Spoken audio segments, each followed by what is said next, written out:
Hey guys welcome back to the channel मु तुम भाई श्रीकांत स्वागत जनाऊँ आपको यही वीडियो रे।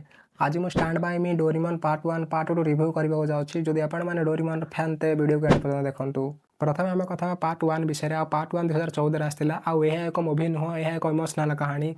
नोबिता को सुधारिया फ्यूचर आसी डोरेमन आपण मैंने पिलादिने अनेक गैजेट देखिथे कि यही मुवी डोरेमन पाखे जो गैजेट अच्छे आपने देखी नथिबे। जिते डोरेमन फ्यूचर को जीवा बाहरी पड़े से जना पड़े कि एका रहा केते कष्टकर। से टाइम नोबिता और डोरेमन भितर जो लड़ाई होची भाई आपको इमोशनल करदेव।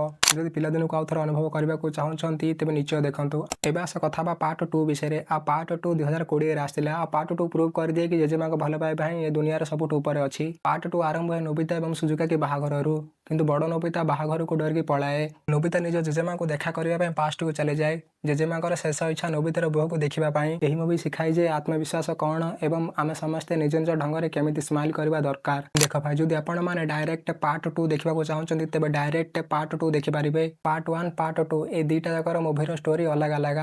पार्ट 1 आपण मानू देखा मिले डोरेमन केमी आसला और नोबिता सुजुका की फ्रेंडशिप केमी आरंभ है। पार्ट 2 आपण देखा मिले कि नोबितार जेजेमार शेष इच्छा और नोबिता और सुजुका की बाहाघर।